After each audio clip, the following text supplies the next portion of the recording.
Only moments after saying goodnight to her friend and starting up the engine of her brand new Mustang, 18-year-old Michelle O'Keefe was shot to death in her driver's seat. It was dark that February night in the parking lot where she had returned to collect her vehicle. She needed to change her clothes before driving straight to her night class at the college. She chose somewhere secluded to change, somewhere private where no one would see her. Was that Michelle's fatal mistake? Or, with a killer lurking nearby, did Michelle never really have a chance? Hi everyone, I'm Kevin and welcome to Just Thought Lounge. Here at JTL, we deliver serious, well-balanced coverage of the cases that really make you think. If that sounds like your type of true crime, then you've come to the right place. Today's case begins in the year 2000 with the shocking murder of a popular, loving, and talented teenager. Every detail of this case has been interpreted many times over, and depending on how you look at it, the conclusions reached are wildly different. Let's take a look.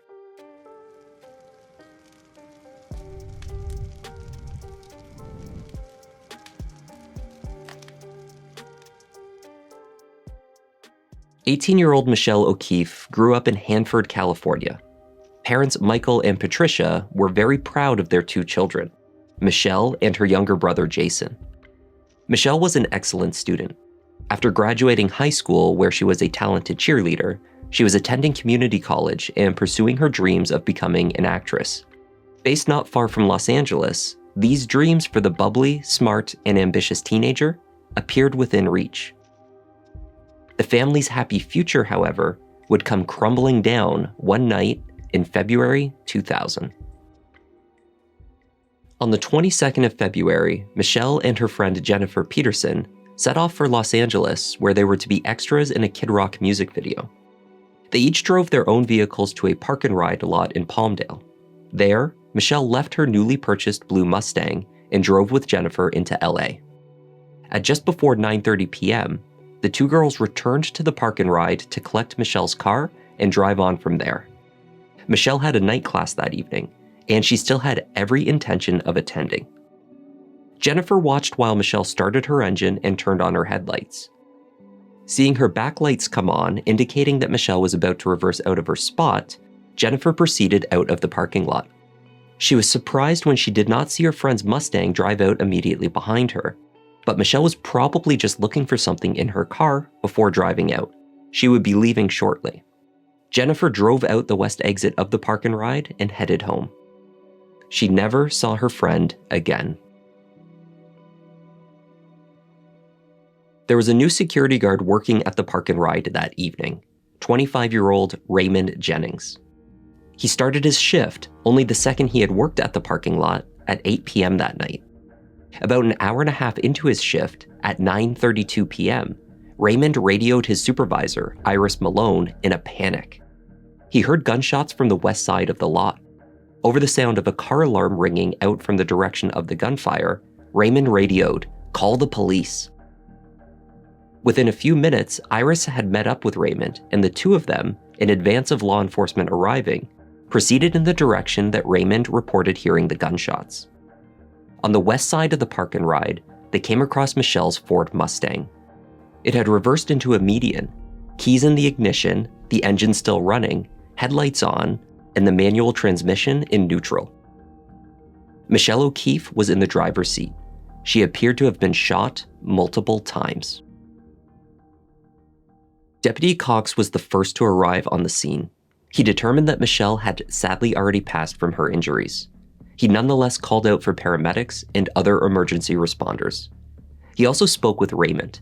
Had the security guard seen anyone exit the lot right after hearing the shots? No, he said. He did not recall seeing anyone leaving after the alarm and gunshots. Raymond then helpfully pointed out a spent shell casing on the ground before the deputy insisted that the security guard get out of the crime scene. The evidence appeared to stretch from the parking space where the Mustang had originally been positioned to where it had rolled back before coming to a stop. The driver's door was open and its window was partially rolled down. Inside the car, the glove compartment sat open. A pair of black jeans lay across the passenger side seat. On the pavement in the area where the vehicle had rolled backwards was Michelle O'Keefe's left sandal. She retained the other one on her right foot. Near to the sandal was a fired bullet and 3 expended shell casings. In this area, there was a gouge in the asphalt and several drops of blood. It appeared that the shooting had taken place in that spot before the car reversed back to where it came to sit on the median. Detectives also noted the backing to a yellow earring on the ground in this area. Michelle appeared to be missing one gold earring with a white stone. Los Angeles County Sheriff's teams determined that 5 cartridges had been fired from the same 9mm semi-automatic firearm, but the ammunition was not consistent. 3 were regular 9mm Luger ammunition, and the other 2 were hollow point.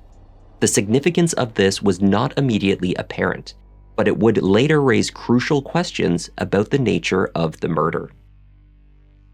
Michelle was not known to have any enemies. Her closest friends reported that she had no issues with boyfriends. In fact, they could not name a single individual that would wish her harm. The scene suggested a crime of opportunity, but to what end?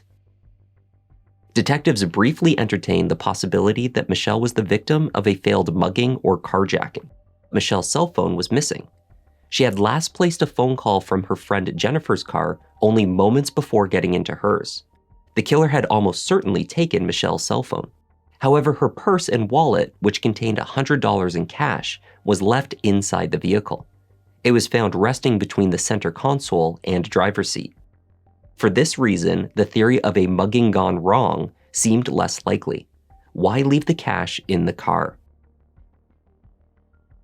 Detectives instead began to explore the theory that Michelle was the victim of an attempted sexual assault that led to murder.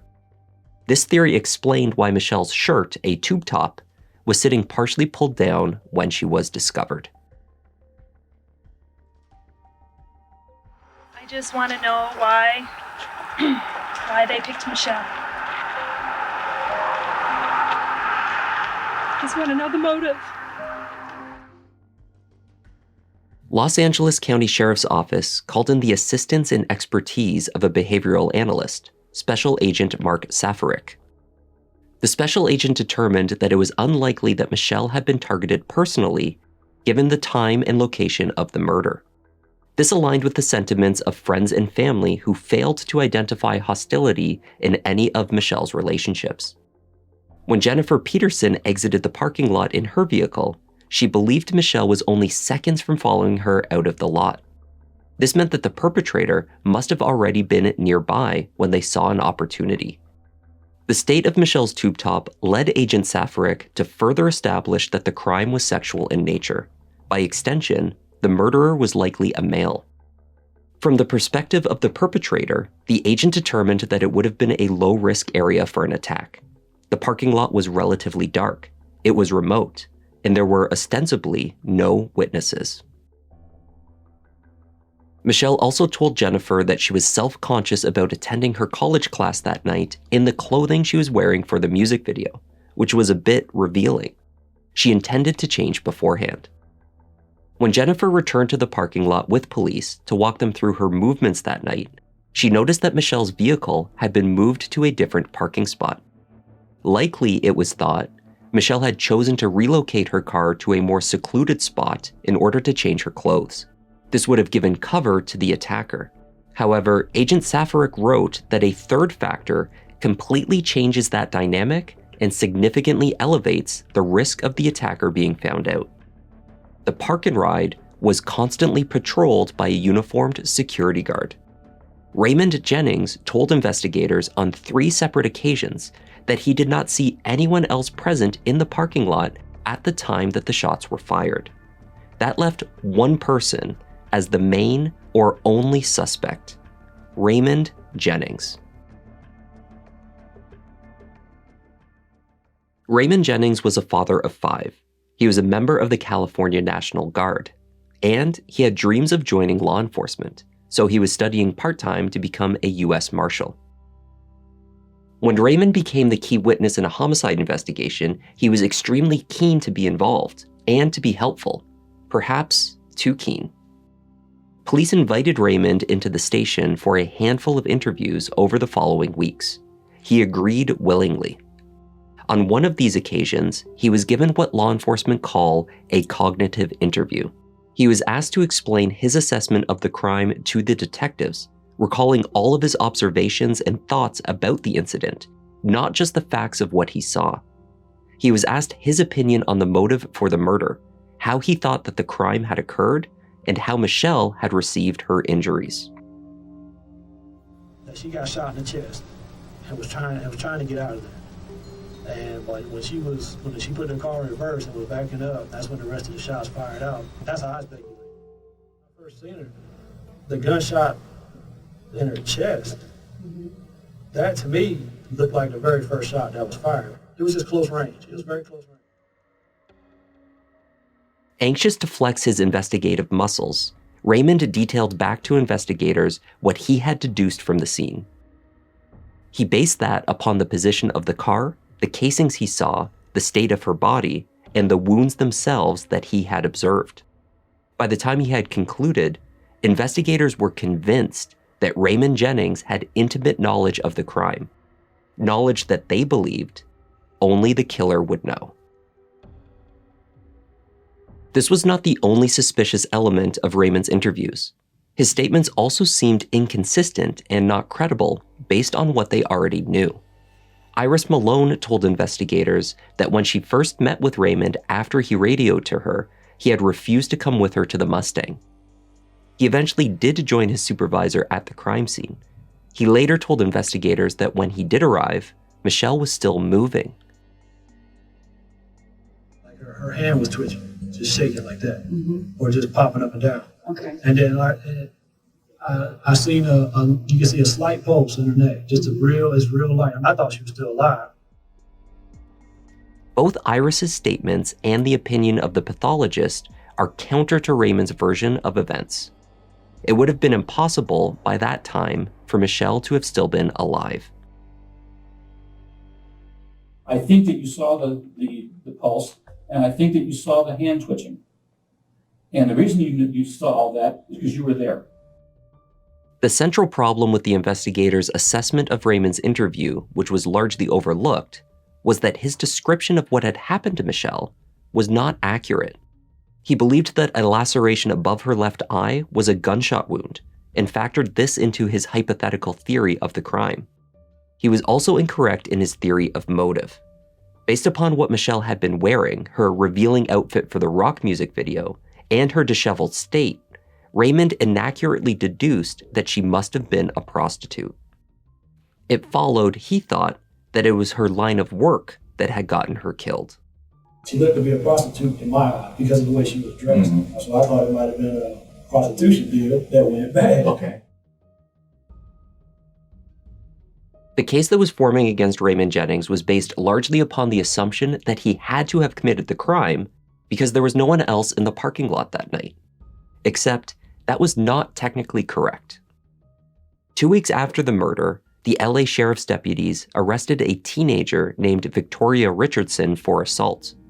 She claimed to have information about Michelle's murder. Victoria told police that she had been in the park and ride that night. Her vehicle had 4 individuals inside, 3 adults and 1 child. They were also witnesses to the murder. Victoria was parked listening to loud music in the lot at the time of the shooting. She and her friends heard a tapping noise, which they later realized were gunshots. Only moments before the noise, Victoria said that she saw a security guard walking in her rearview mirror past her parked vehicle and in the direction of Michelle's Mustang. After they heard the car alarm sound, she and her friends exited the lot and saw Michelle deceased in her car. Victoria recounted speaking with the security guard as they left, asking him what had happened. This guard, who was presumably Raymond Jennings, said he just heard the shots. The group then left the parking lot. She also stated that the security guard, whom she saw and spoke with, was the same guard who had been in attendance when she had arrived at the lot earlier that day, well before 8 p.m. that night. He was a black male, about 25 years old. The guard that she described had worked the previous shift, well before the murder took place. She could not have spoken with that guard upon leaving, nor seen him near to the crime scene. Something in her recollection was not quite right. Regardless of the inconsistencies, police pushed on with the new knowledge that Raymond Jennings was seen near to the Mustang at the time of the murder. At the same time that Raymond Jennings agreed to the cognitive interview, he also agreed to take a polygraph test, a test that he failed. At that stage, investigators were convinced that they had found their killer, but the evidence was not lining up. They did not have a murder weapon. They had no physical evidence at the scene that linked Raymond to the attack. He did own a gun, a .380 caliber semi-automatic handgun, which he produced for law enforcement to inspect. He owned it legally, and it was not the gun used in the killing. So, the investigation stalled for years. In the interim, the O'Keefe family hired a private investigator and applied as much pressure to county officials as they could. They wanted justice for Michelle. They were also convinced that to get justice meant convicting the security guard. While they continued to work the case, Raymond Jennings was deployed to Iraq. When he returned from his tour, the veteran was arrested for the murder of Michelle O'Keefe. Raymond was unable to post his $1 million bond. He remained in custody for almost a year as the state and his defense teams prepared for trial. Raymond was a loving father to his 5 children. He had been married twice. Most of his family and connections were in his home state of North Carolina. He had relocated to California only to make better money. Raymond also considered himself a religious man. At the time of the murder, he had been assisting a friend to distribute Christian music CDs. He had no prior criminal history. But this was a far cry from the picture of the man painted by the prosecution when the case finally went to trial. They argued that because of the revealing outfit that Michelle had been wearing that night, Raymond had mistaken her for a prostitute. He approached her, and she rejected his advances. What is the motive for this crime? It started with a sexual battery. That's going to be clear from the physical evidence in this case. Consider also Raymond Jennings' statements that he believed Michelle O'Keefe was a prostitute when he saw her. He talks about motive. There is no motive. Motive need not be proven. It's not an element of an offense, but absence of motive can be used by you to vote not guilty. The prosecution focused heavily on dissecting the inconsistencies, or blatant lies as they characterized them, told by Raymond in his hours of police interviews. The evidence in this case will absolutely show that Raymond Lee Jennings is telling a series of lies. You'll see that they're mixed in with grains of truth that we know only the killer would know. The defense pointed to the state's forensic evidence, or rather, their lack of. I should say right now, there is no direct evidence of this incident. Raymond Jennings' DNA was not found anywhere in the car or on Michelle. There was one tiny speck of blood, which was large enough to be visible, on Michelle's left hand. Testing returned a match to Michelle, mixed with the DNA of an unknown male. It did not match Raymond. One donor being Ms. O'Keefe, one donor being an unknown male, not Mr. Jennings. DNA found under Michelle's fingernail, similarly, did not match Raymond Jennings. No fingerprint evidence, gunshot residue, none.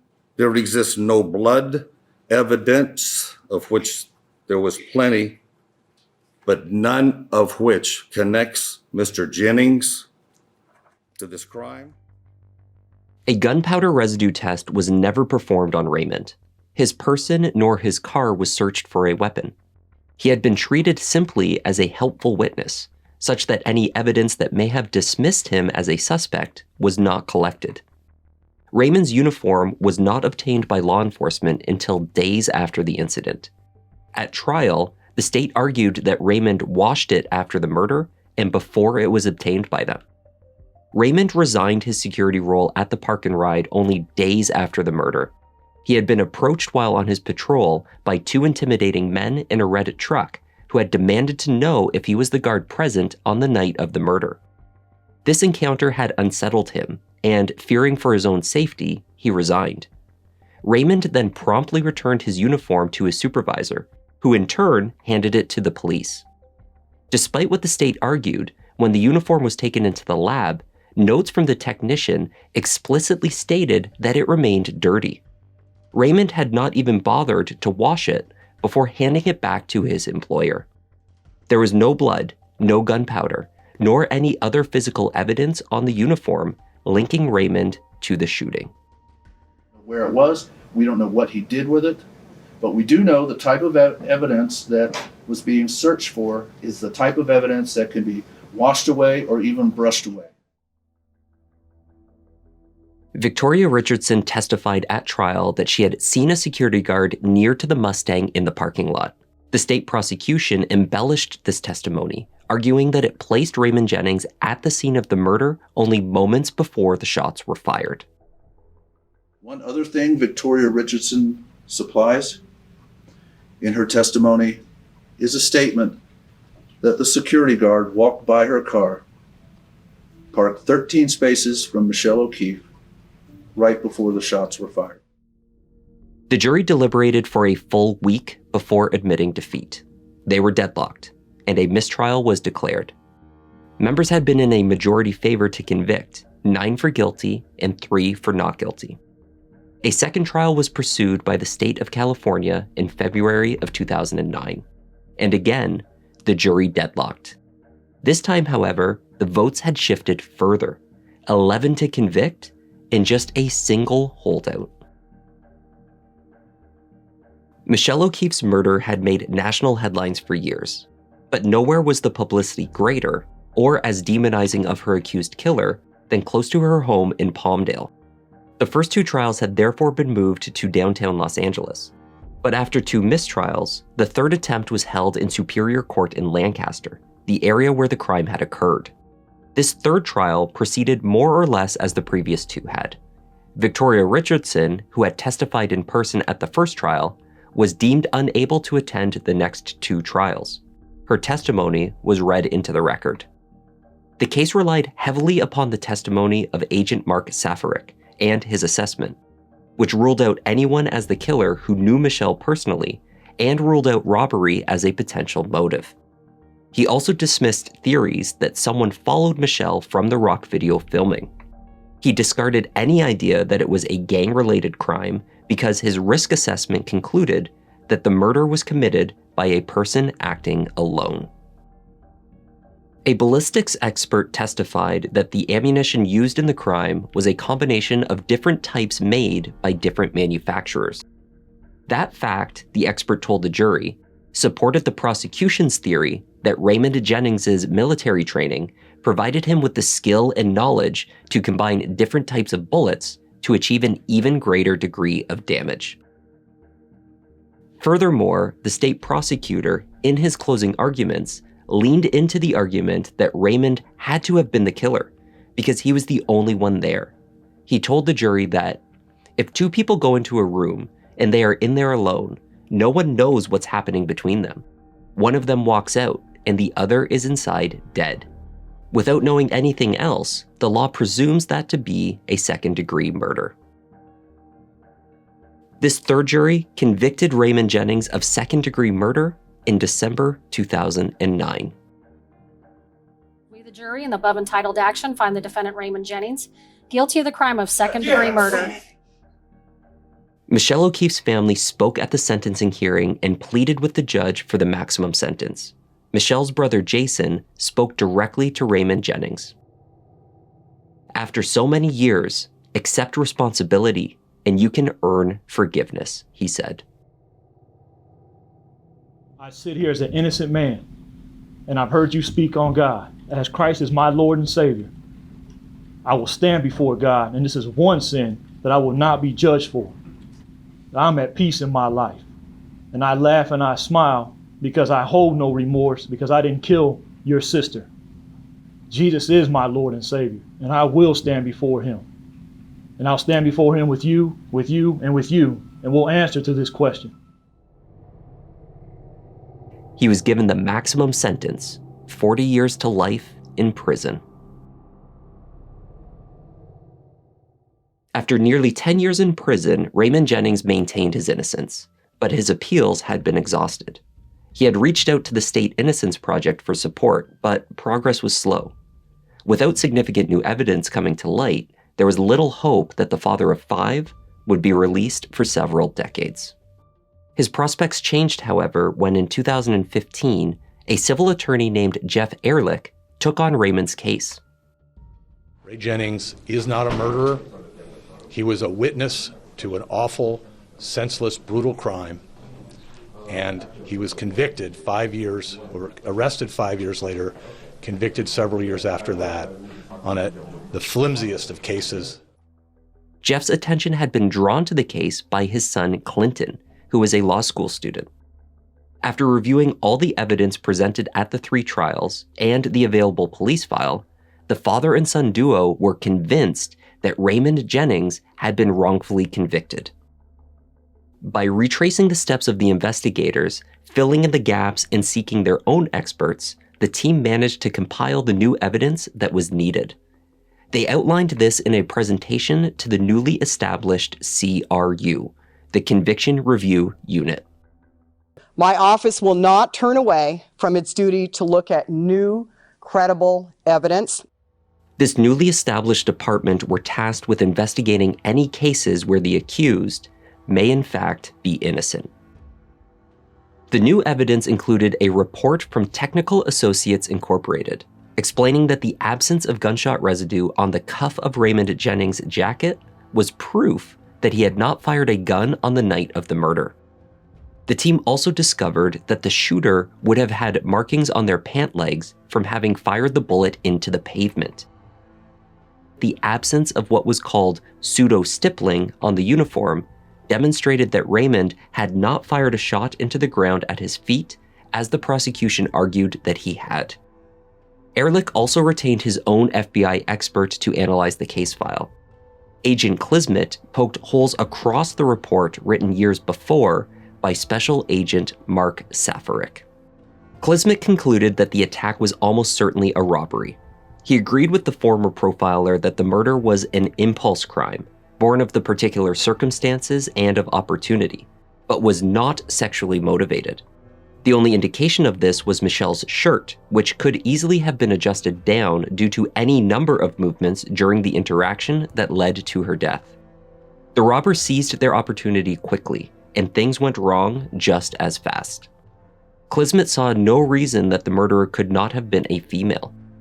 He also pointed out that in almost all crimes of impulse, the perpetrators are usually younger, often a teenager. The new analysis zeroed in on the ammunition. That there was a mixture fired from the same weapon is indicative of a shooter who loaded whatever they could acquire. A person who can legally purchase ammunition would use the same brand. Typically, Agent Klismet concluded, this is done by people affiliated to street gangs, where resources involving firearms are shared. The agent deduced that there was a far more likely suspect than Raymond Jennings, and she and her accomplices were right under the nose of investigators. According to Victoria Richardson's social media, she is a blood gang member. In the years before and after Michelle's murder, she compiled a lengthy and at times quite violent criminal record. She had multiple arrests for assault with a deadly weapon, one of which led to a conviction in 2015. Her boyfriend at the time of the murder, who reports reference as a man named Andrew, was 18 years old. He was also a gang member and acquired an equally extensive criminal record. 4 months after the murder, he was involved in a carjacking, an attempted carjacking, and a robbery in which he stole the victim's Mustang.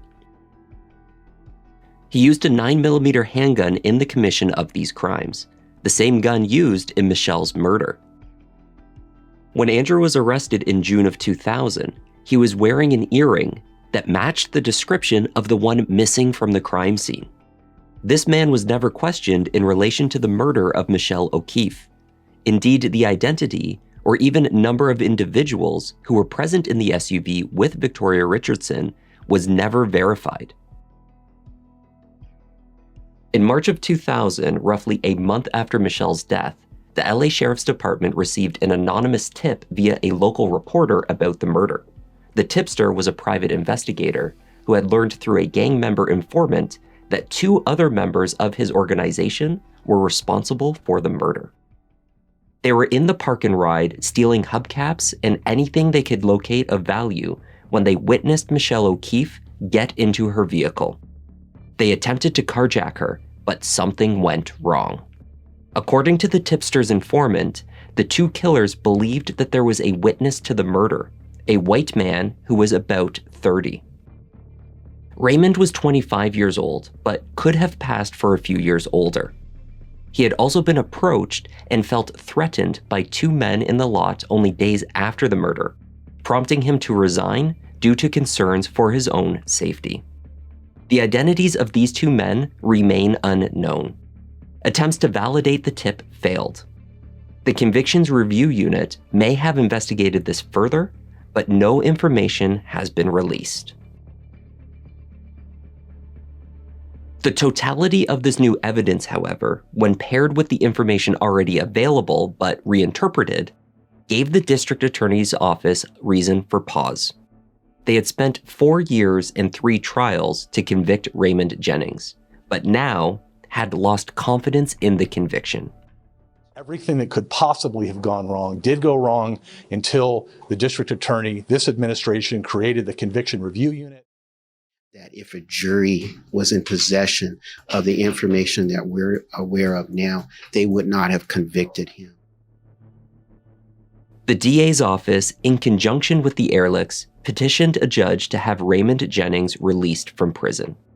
They were not alone in questioning the conclusion and trustworthiness of the original murder investigation. Agent Mark Safaric, when presented with the new information, also recanted his testimony.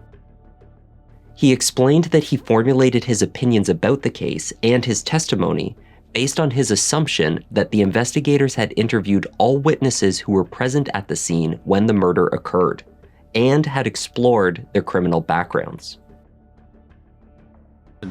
Raymond Lee Jennings is a free man. Today, the LA District Attorney's Office said he didn't do it. Not a thing?